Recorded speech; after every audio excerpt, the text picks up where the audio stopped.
Hey YouTube, welcome back to our channel. My name is Elena. And I'm Björn. And we are Viking age reenactors and living historians here to talk with you about your favorite Viking shows. So we've just started watching Beforeigners. Very excited about it. We're moving on to episode 2 today. If you guys want to follow along, be sure to find it on HBO. It's a short series, 6 episodes long, just still in its first season. We're loving it so far, and can't wait to see where episode 2 takes us. Ooh, backstory. Ooh. Okay. Finally. This is late Viking age. It's been a whole episode. I can't believe we haven't gotten it yet. So the area that they were showing, it's northern Norway. So it basically borders on like the Sami tribes. There was a lot of kind of cross back and forth between the northern settlements with Viking Norway as well as the native Sami people there, and they would kind of trade back and forth, and it makes sense for the area and the climate with like the midnight sun essentially and the reindeer herds and stuff. And a lot of it seems kind of similar to what we see today with the Sami as well. The Greyfund and Skjoldholmen in Norway, that's believed possibly to be a Sami person's wardrobe, or somebody with mixed descendants, so somebody who's like half Viking, half Sami or something.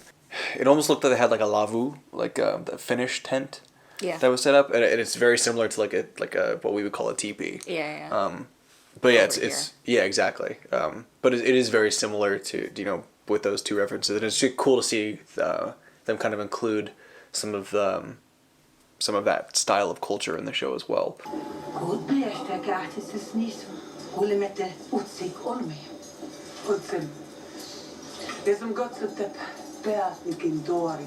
She said she was looking for Thorir Hund, which is interesting. I don't know a ton about him, but he was another like Norwegian folk hero. But he was one of a really powerful chieftain in the late Viking Age in northern Norway. I believe it's Hålogaland where he was from. But he was a really successful raider and a Viking from one of the most wealthy families in northern Norway, and he also opposed Saint Olaf as well, reportedly having died in 1030 at the Battle of Siklestad. So it's kind of interesting because this is supposedly like a year after he died, because I think it's at 1031. Yeah, I think so. Was it? So she's now looking for Thorir Hund. Interesting. So he's thought dead. Yeah, so but exactly. And so now this is where we're getting into territory where I was talking about last time, because I was saying what would happen if they brought like a historical figure into it, and now they're bringing like this very well-known Viking essentially into it now too. Yeah, so it's not a historical figure that we're used to seeing in TV shows. Like, it's not Ragnar, and it's not exactly, and those like the historical figures that were made famous through these TV shows. Now we're looking at somebody that we haven't really talked about. Yeah, not really. So that's interesting.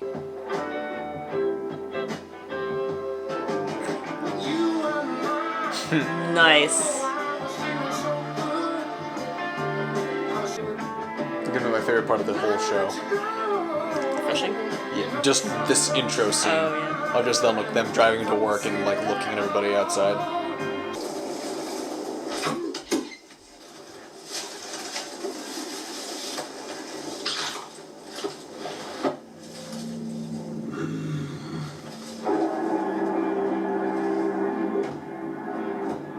So they're from the Stone Age. I'm about it. I'm all about it. I'm gonna start reenacting the Stone Age now.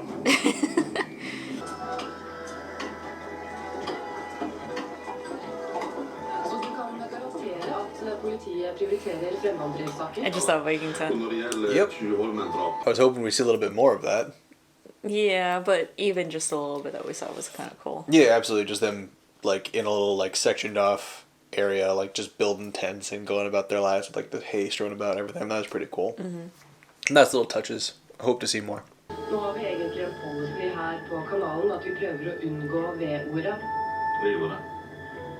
Ja, vi foretrekker norrøn opprinnelse. They're not of Norse descent. They are Norse.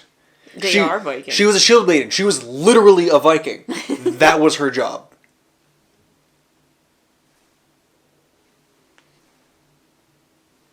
Ja, jeg kan fanget ikke opp navnet, men det ble lagt igjen en merkelig beskjed. Dere pleide å gå tur sammen med en hund som heter Tore.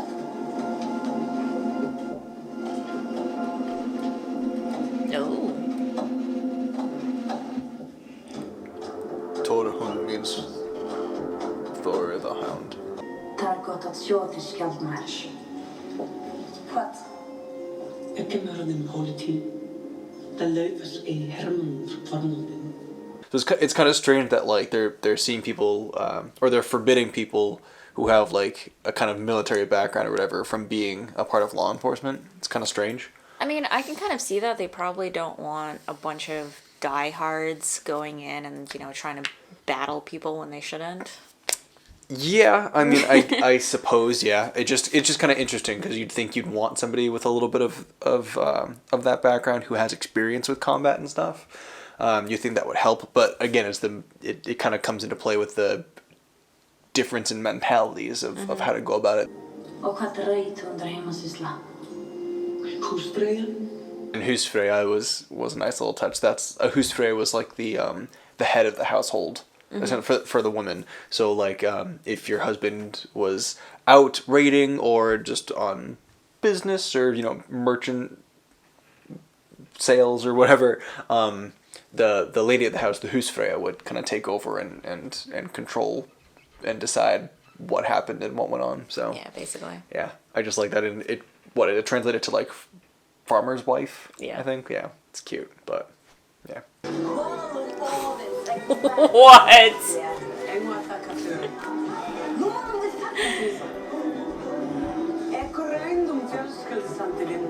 So they're basically making a business out of just gaudy Viking age bar. Pub, I don't know what to call it. Super, super obvious. Of course, like they're not trying to pass this off as historical. Yeah, exactly. They're riffing on it, obviously. I'm just annoyed that more like Vikings weren't pissed off about it. But what do they have to be pissed off about? They don't understand what the it is. Yeah. They just think they're just modern people being stupid, which I don't blame them for. I appreciate the joke and everything, but I still hate it. That's all. JK. Back on your drugs. Can't blame you. As soon as you take a sample, something from work. Yep. This is all just in his head, and whenever he takes the drugs, he sees all the stuff. Meta. But the world is fine. Wicked meta.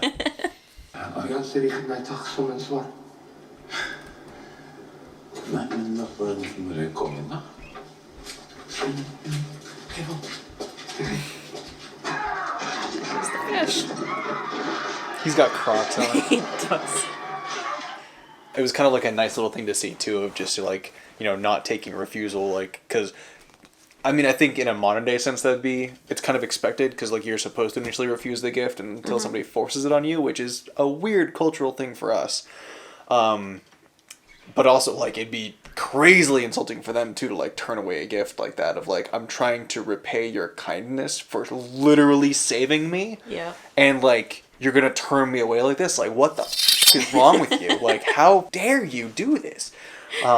Man, it was kind of cool to see like the nuts and the fresh berries and the fresh caught fish and stuff. It's kind of cool, and they're just kid lounging out of the house. Yeah.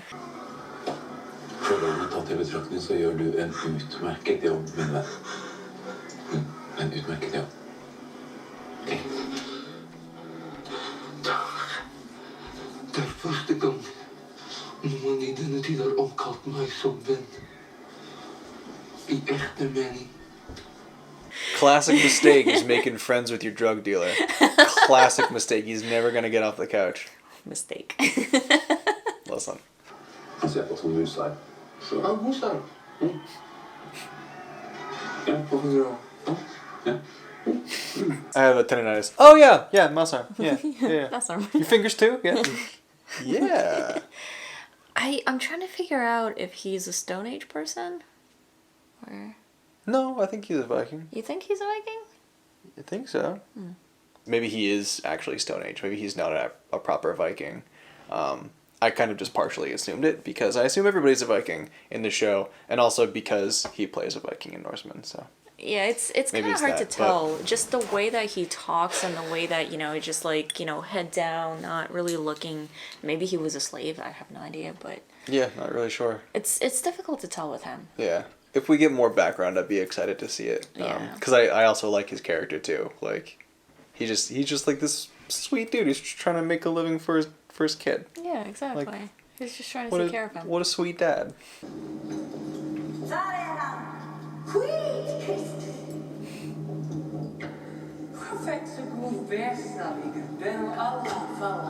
Seriously. I love that they're bringing religion into it now, which is great. And now we definitely know that, they were definitively heathen, which for the time frame is a little bit strange because by like 1030, A lot of them had already converted. vast majority would have been converted. At least officially, the countries would have been converted as well. There still would have been heathens left, like within the countries, practicing, their religion in the woods, because that's where the witches thing came from. And I can definitely tell why there would be strife in the few people who were left who were not Christians. There would be like big strife within them, essentially, of this Christianity that came in and swept their lands and took away their religious, not freedom, but took away their religion and took away their beliefs and their history that they believed in for so long.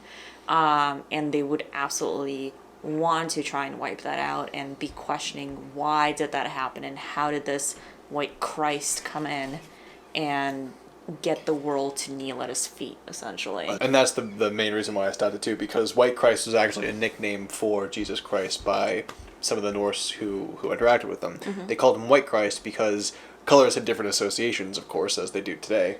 Somebody could be green with envy, or like, red is associated with love and stuff. Right. It was the same for them. Thor was very hot-headed and like a fiery, angry kind of person, quick to anger, and so he was known as Red Thor, and also because of the coloring in his hair and stuff. Yeah. And on the opposite side of the spectrum, Jesus was known as White Christ, or the White Christ, or something, because he was very, passive and calm and kind of like a wimp. I say that in jest, but no, absolutely, because he was like this passive figure. They called him White Christ because that meant that he was very peaceful, mm-hmm. And just like a very passive kind of non-confrontational deity individual.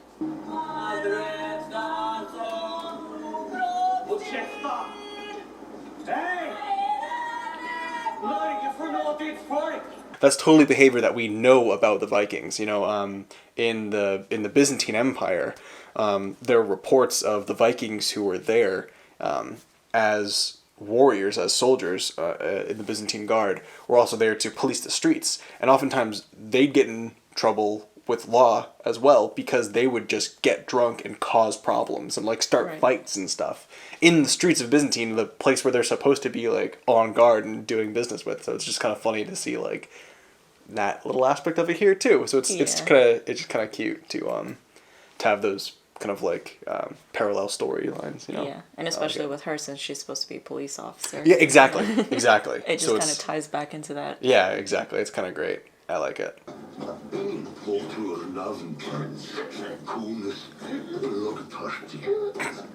There's no way you can say that that's threatening.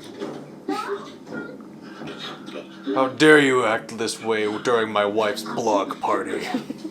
We don't know these people as characters too much just yet, but I do appreciate their relationship, like him and his wife. Because like she just accepts him for who he is. And likewise. Yeah, and he accepts her for, what she does and everything. It's just like they don't necessarily have to understand each other, but like they just let each other be themselves and then just appreciate each other. Here we go. Yeah. She actually hit him? Hell yeah, she did.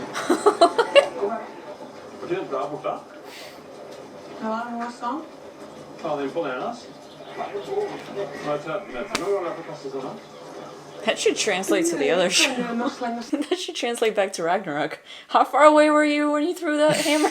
Yeah, right? Seriously. This guy, clearly his involvement in Ragnarok brought him into the Force. Exactly. Yeah, it inspired him to become a cop after seeing what he did. Jag har en här som jag vill att du ska träffa. Kom.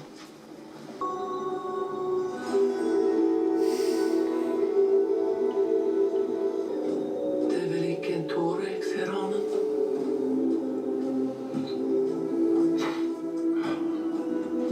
Du är det 21 århundrade nå. Her har vi låtløse følelser. The modern accuracy would have been to just be like, no, I just took my meds. Yeah. No, I'm just doing drugs. It hurts my eye. Yeah, no, because like back in the day, and I mean we even see it with the saga literature and everything as well, as like men were very passionate and very involved and very emotional, and that was kind of the sign of a man, somebody who had an array of emotions, you know, whether it was, you know, fury or passion or, you know, joy or deep wells of sadness or like anything really. Yeah, and they were also like the poets of the age too, like Yeah, a lot of the time. Hegel. Yeah, I mean, he's the prime example that we always go to because he exhibits like all this kind of behavior. Or he'd often have these moments of just like real, just vibrant emotion, whether it was, you know, the joy or fury of killing in battle, or the Great Depression that came over him where he almost starved himself to death when his son died. You know, these are things that definitely wouldn't be lost on somebody from the Viking age. Nei takk, jeg tåler ikke sånn gluten. Hva er gluten? Ting i brød. Du kaller meg overtroisk. Så kan vi ikke spise en blings, for det er en ond ånd som heter gluten i ballettesten. Det er ikke noe om, det er ikke det. Det er Hva er det? Just trying to explain something from this age to somebody from like 1,000 years ago. Yeah, it's gonna sound like magic or like superstition, absolutely.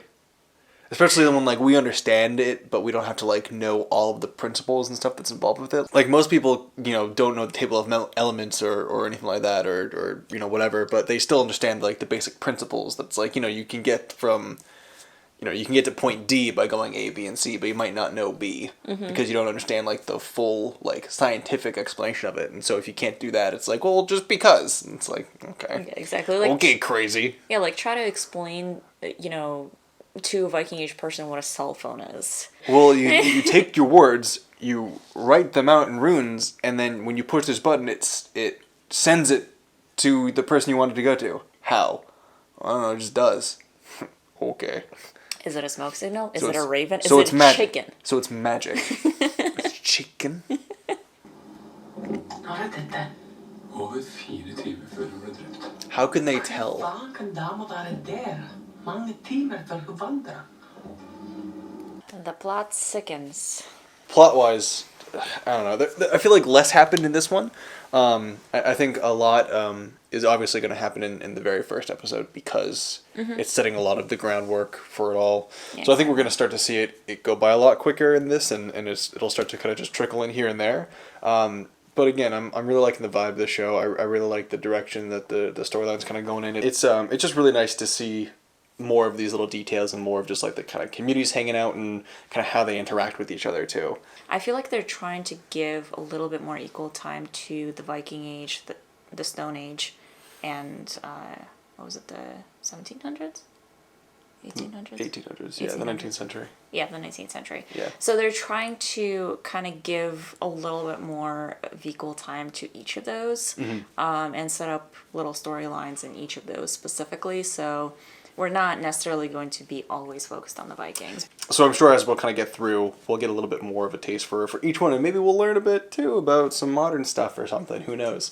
Yeah, that's the thing that I've been enjoying about watching the Norwegian shows specifically is, you know, some of our community is from Norway. So, Yeah. you know, some of you guys know a little bit more about the modern culture and lifestyle of Norway. And honestly, like, we love learning about that because we just want to know more about Norway in general. Yeah, I mean, It's I'm a great country. Yeah, absolutely. And I mean, I'm a student of history by nature, so I'm just excited to learn about any kind of history, honestly. Even if it's not my focus, I'm just happy to kind of learn and see the similarities and all that kind of stuff. I'll go on at length later when we have more time and it's not crazy late. Yeah. But yeah, teach us things. Tell us about what did you see in the show that we didn't talk about. You know, what are some things that we missed maybe? I'm curious to see how deep this, you know, this really goes. So Thank you guys so much for watching. We hope you enjoyed it. If you did, hit the like button. If you're new to the channel, make sure to subscribe and hit the bell so you can be notified of our future videos. And we'll see you in the next one.